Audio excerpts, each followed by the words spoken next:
baik tu dia jadi beratahu radio Fiji बहुत radio Fiji रोज सुनता हूँ रेडियो फीजी 2 देश की धड़कन. In the news tonight, PM warns against politicizing COVID-19 pandemic. 10% pay cut for Rosie Holiday's executives. And face masks and hand sanitizers running low.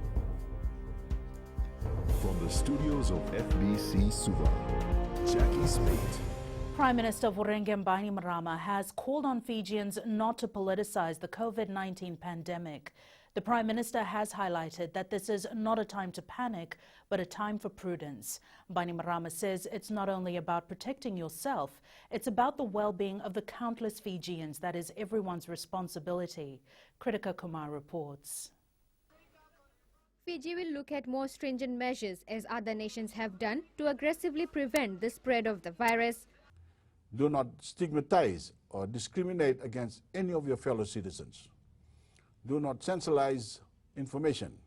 Do not spread fake news at the expense of public health, the economy and the jobs and livelihoods of our people. He adds the preparations for COVID-19 must be society-wide. We've already made a number of critical unbudgeted expenditures to respond to the COVID-19 pandemic.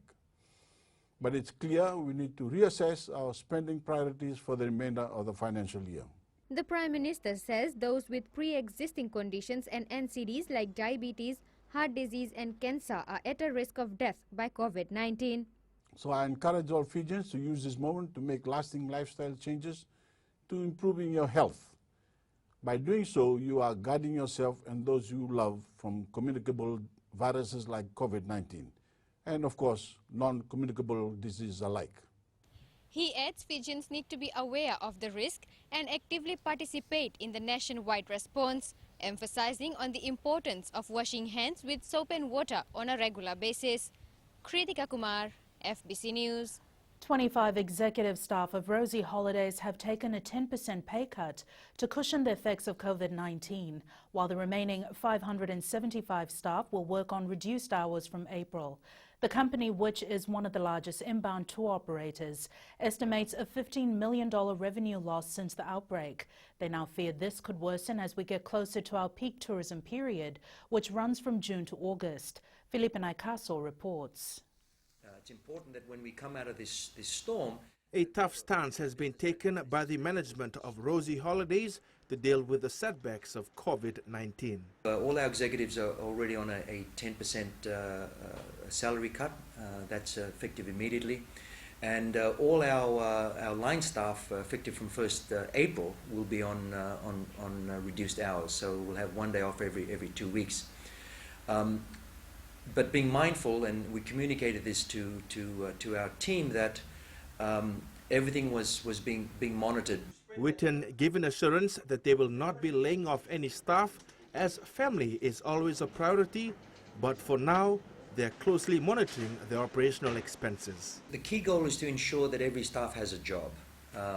And so business can respond in two ways. Businesses can just shed 50% of their staff, and the other 50% that still have jobs continue as normal. Prime Minister Voreqe Bainimarama says to maximize the containment efforts, the government will work closely with the hotel and tourism partners to help identify, isolate and treat any visitors with symptoms of COVID-19. With our flows of tourism under close supervision, we will continue supporting the tens of thousands of Fijian families who depend on the tourism sector for their livelihoods. As the tourism industry continues to be hit badly with the effects of COVID-19 globally, majority have stated that this is the worst ever situation they've faced in many years. Felipe Naikaso, FBC News. Just over $1 million has been reverted to the government by the Fiji National Sports Commission due to the COVID-19 outbreak and the cancellation of international sporting events. Executive Chair Peter Maisey says the money will go towards the COVID-19 response budget. Karatavi with more details. Maisey says the allocated funds for international events will now be included in the mini-budget next week. The funding that was allocated for all these events can now be used by the Ministry of Economy to in their new budget that they're planning next week. So if we're looking at what we were expecting for this quarter, just for the hosting of local events, it's about 1.3 billion. He says they will be relooking at hosting local events once and if there is a confirmed case of COVID-19 in Fiji. Right at the moment, but I think we've also been warned by the PS that if there are cases of the virus do appear and the coronavirus appear in Fiji, then things will be re-looked at again.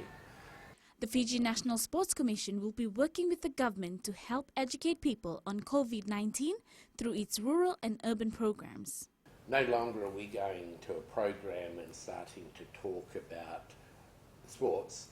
We're going to talk about what they can do. This is our first pitch, is going to be about how they can help themselves not to get the coronavirus. The Commission is urging Fijians to stay abreast with information given by the Health Ministry and relevant stakeholders. This is to avoid confusion over this global pressing issue. Karleni Tavi, FBC Sports. At the first meeting of the private sector with policymakers, government ministers expressed disappointment that businesses could not come up with effective suggestions. While there were a number of recommendations put to the floor, none of them were targeted towards cushioning the blow from COVID-19.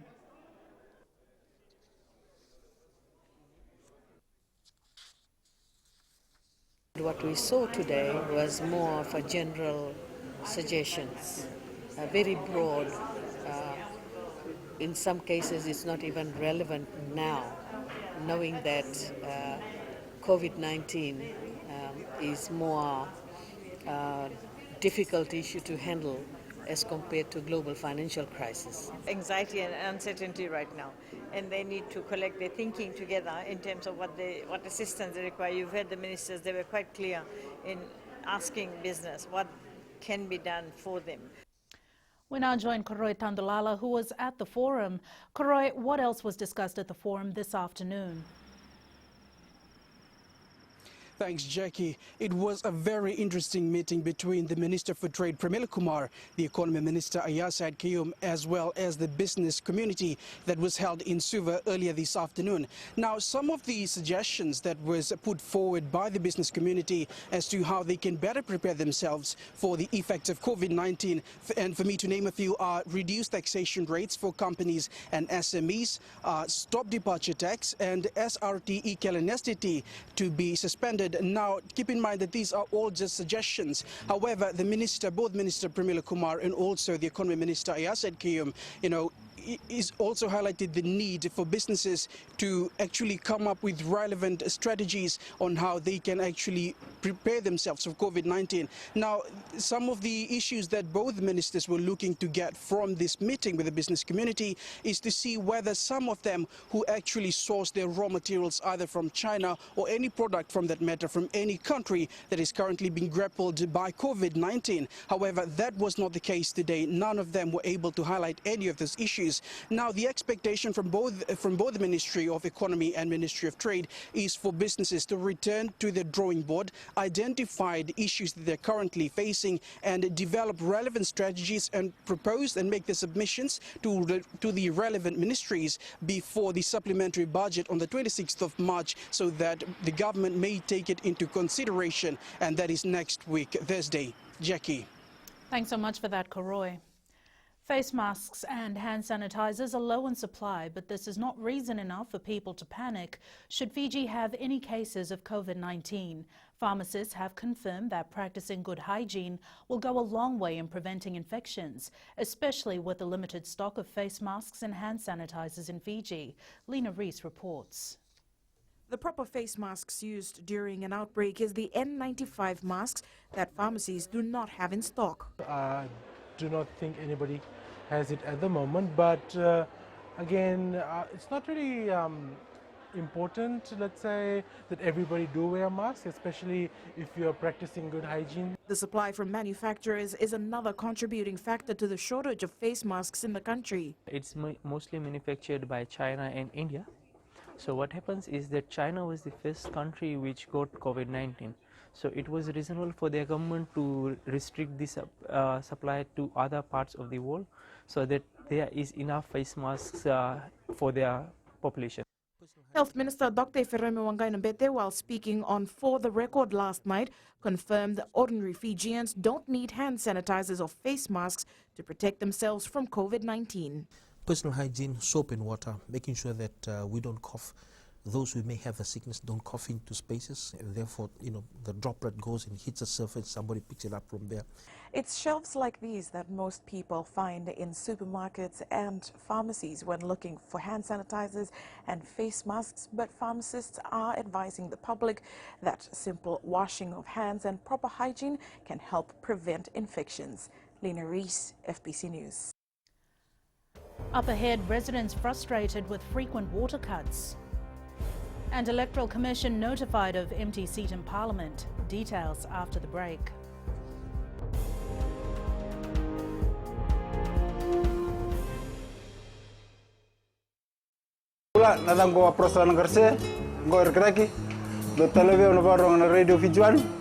Radio Fiji One, Nandomo Iviti. Immigration's Permanent Secretary Yogesh Karan has clarified the COVID-19 border restrictions in place. Karan says with the exception of 4 countries, travellers coming to Fiji for private functions like that of weddings and the upcoming Easter break have not been restricted, provided they clear the mandatory health screening at our ports of entry. However, the PS says nationals from China, Iran, Italy and South Korea will not be allowed to enter Fiji. We have not put any restrictions on any of the public gathering in Fiji, but for international conferences we are not allowing that to happen, so all conferences until further advice have been deferred. But anyone wanting to come for any private function or wedding, there is no restrictions for them from the countries that we allow. Meanwhile, the Pacific Conference of Churches has recommended that its members suspend all direct physical contact during all church engagements. The PCC suggests members should use other gestures to keep safe from the threats of COVID-19. Sainyan Imboila reports. Better safe than sorry. The Pacific Conference of Churches is urging its members to be mindful of hygiene. And we are to adhere to whatever has been said. Because the way it has spread in other places, has given us difficulties. Because in Fiji, we don't normally take, things, seriously sometimes. The largest congregation, the Methodist Church, is alert and has all its awareness processes in place. Worship and Holy Communion, there is no change at this time. But to be cautious of all that I have said regarding those advisors. Take extra care in cleanliness, washing of hands, and in all aspects of our daily living. The Pacific Conference of Churches believes fellowship meals, large gatherings, and cover sessions post-church services is risky, and members need to exercise caution. Sainyan Imboila, FBC News. Residents in certain parts of the country are getting frustrated due to frequent water disruptions. Many Fijians are now forking out extra money to hire vehicles to fetch water from friends and relatives. Pranita Prakash with the details. Dry taps, empty buckets and drums. For these families along Princess Road in Tamavua, water disruption is becoming very common. This is getting too much. A month ago there were water cuts. We have to go and fetch water from nearby areas. It is getting difficult. I have 8 members in the family. On Saturday we received no water till today. I think I face it very hard because my kids too were not going to school, attending school. Another resident says it gets difficult, especially in the morning when they prepare for school and work. People have to rush in the morning and they have to wake at 4 a.m. to fill water. People have private vehicles or taxis to get water from other areas, as everyone do not own a vehicle in their area.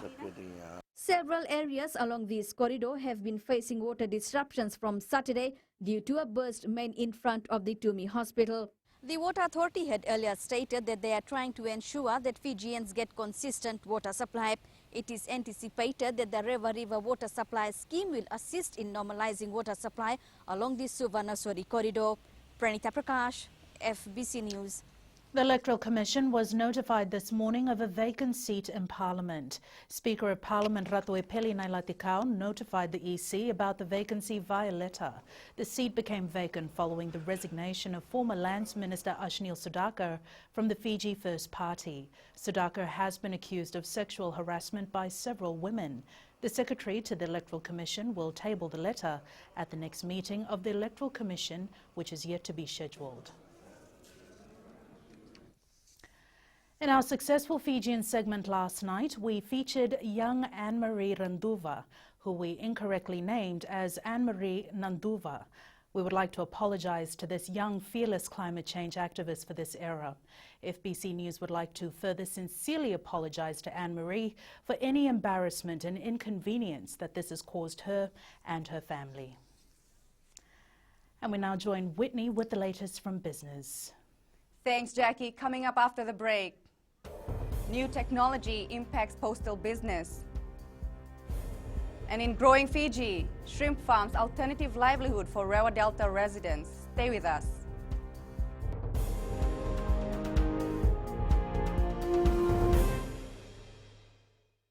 My name is Neha and I'm from Kadavi. And Mirchi FM, it's hot. Mirchi FM, it's hot.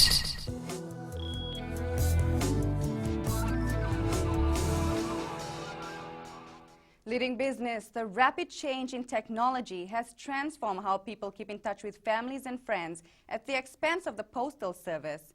The new technology is impacting Post Fiji's revenue at its 58 outlets throughout the country. Pranita Prakash reports. Families and friends are now sharing photos and videos with the click of a button through emails or various social media sites, and this has reduced the need to use postal services to send letters or postcards. The consumer behavior has changed, the consumer perception has changed, people are more technology oriented. Gone are those days when the people used to write letters and send maybe the love letters, and those things has gone down, so people are using more social media. Post Fiji Limited is now looking at new ways to increase revenue. The letters are declining substantially, and it's time for us to reinvent and re-engineer our business model, and we are in the process of developing a new strategic plan. For many, posting letters are no longer convenient. Well, for me, it depends on what you're sending across. If you're just catching up with family and friends, social media is the fastest way to get response. But if you're sending goods across, it could be through the postage services, the courier services that they provide. If it's a personal letter, and obviously, a heartfelt, it has to be a personal letter, so I have to write. Post Fiji hopes they will be able to sustain the operations through innovative ideas and will be utilizing the 58 distribution networks to generate revenue. Pranita Prakash, FBC News. Gary from HFC Bank joins us now with the latest from the trading market. Let's review the trading on the SPX platform last week. Over 51,000 shares were traded, amounting to more than $589,000. 9 listed entities recorded trades, with 8 noting changes in share price. FMF Foods dropped by 1 cent to conclude at $2.11. Fiji Television decreased by 35 cents to close at $4.65. Contiki Finance shares fell by 1 cent to conclude at $1.26, while Vision Investments decreased by 27 cents and ended the week at $4.53. On the upside, Fijian Holdings Limited shares rose by 9 cents and concluded the week at $1.49. Port Denarong Marina shares moved up 10 cents and closed off at $2.75, while Paradise Beverages shot up by $5.15 to close at $30. Resultant to the various share price changes, the overall market value rose by 2.46% to a value of $3.94 billion. And that's a wrap from our local stock market and from HFC Bank. Pinaka. Here, today's exchange rates are set this morning. It was a down day for international money traders due to the uncertainty about global trade at the present time. The Fiji dollar slipped slightly against most of the currencies we cover, rising only against safe haven of the Japanese yen. On the commodities market, oil was on the rise by only slightly at $32 per barrel. Gold dropped a few dollars at $1,545 per ounce, and silver was down at $14.71 per ounce.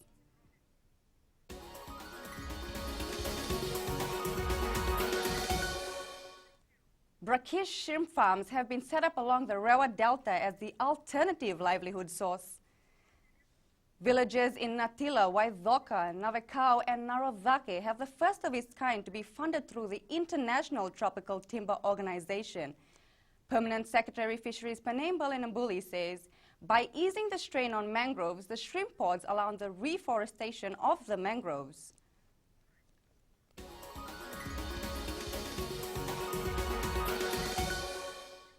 That's it from Business Tonight. Jamie joins you now with the latest from sports.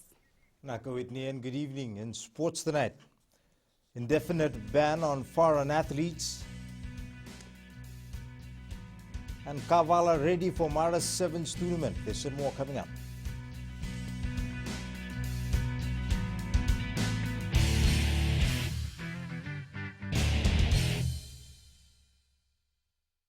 Bola, I'm Miri, I'm from Lotoka and I love Gold FM because they play all my classic hits. Gold FM, only the classic hits.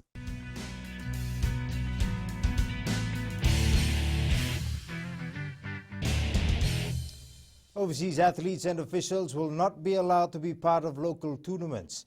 Fiji National Sports Commission Executive Chair Peter Mezi made the clarification following the government announcement that local events are closed to foreigners.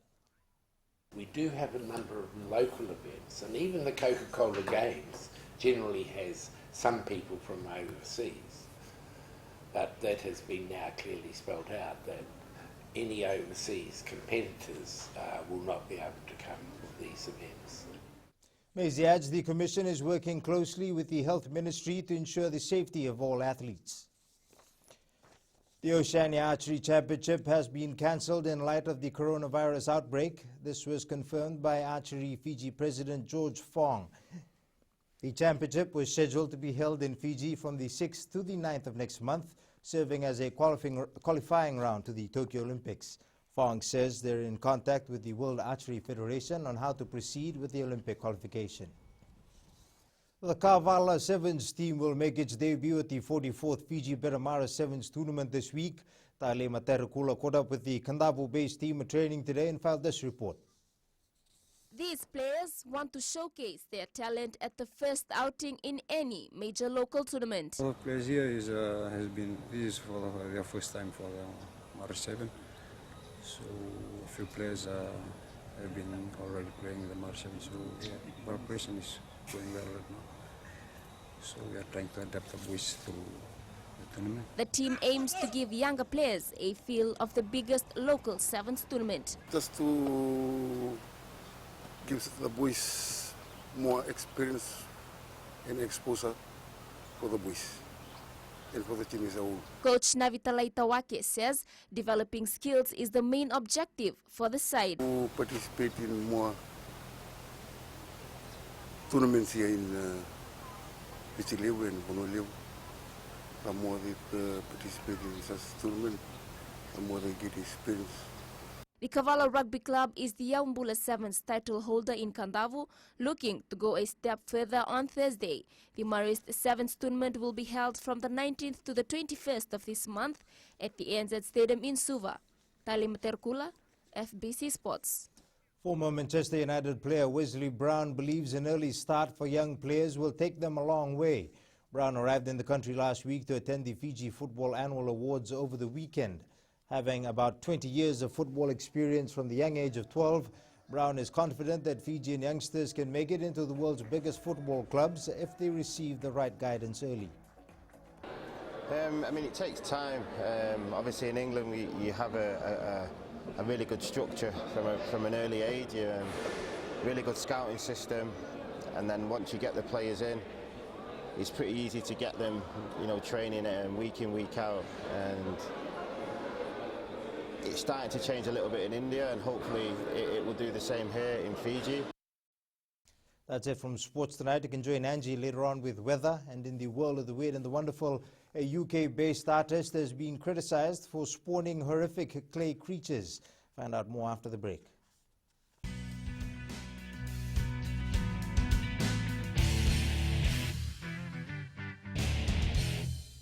Bola, I'm Miri, I'm from Lotoka and I love Gold FM because they play all my classic hits. Gold FM, only the classic hits. And we join the lovely Angie now with weather.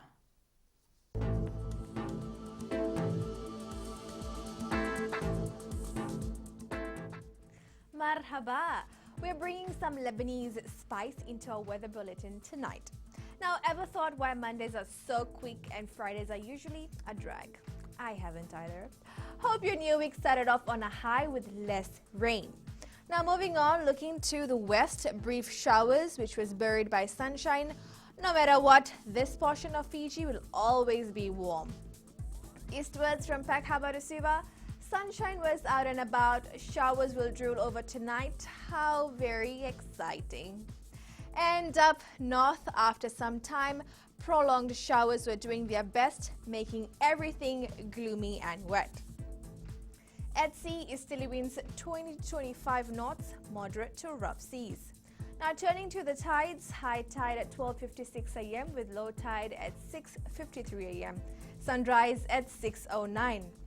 For tomorrow, tried holding myself back for this one, but I have to spill the beans. There is more showers heading our way. And also on that note, a Category 2 Cyclone Grethel was located on Norfolk Island. This is between Australia and New Zealand. It might have an impact on North Auckland, but nothing towards us. Tomorrow's temps, the west will remain in the low 30s, even with little showers. And looking further on to Wednesday, more showers in the picture. Prepare yourselves for that. And that's all from the weather world. It's back to Jackie, who has more interesting facts to share. Thanks so much for that, Angie. In Fijian Pulse, we asked, should Fijians resort to wearing face masks in light of the COVID-19 threat? I don't think they're very effective. It's only the person who's got the coronavirus that it'll stop them spreading it, but it doesn't stop people from getting it. Before the virus comes to Fiji, it will be better if everyone wears a mask. Actually, I'm sure, yes, they need to, just to protect themselves and protect others too. They don't have to wear face masks because of this virus. I think you are right, and to some extent I think we should to safeguard ourselves and our families, to protect them, you know. Yeah, I think we should wear a coronavirus mask in future.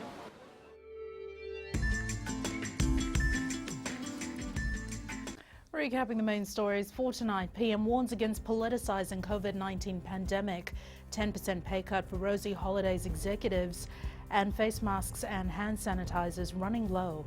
Now for these stories and others, be sure to tune in daily to our sister radio station Gold FM. In our poll segment last week, we had asked, should Fiji Sevens coach Gareth Baber start resting key players for the Tokyo Olympics to avoid burnout? 64% said yes. And this week we're asking, should Fijians resort to wearing face masks in light of the COVID-19 threat? Be sure to visit the FBC website to answer. And our shot of the day taken by Lo Young from Tongavere village in Rakiraki. Perfect day for a picnic at the Emperor Beach. And you can send us newsworthy pictures and videos on email fbcnews@fbc.com.fj, via Facebook page FBC News, our Twitter page at FBC_news, or hashtag FBC News. That was your news for tonight. From the team and I, stay safe. Bye for now.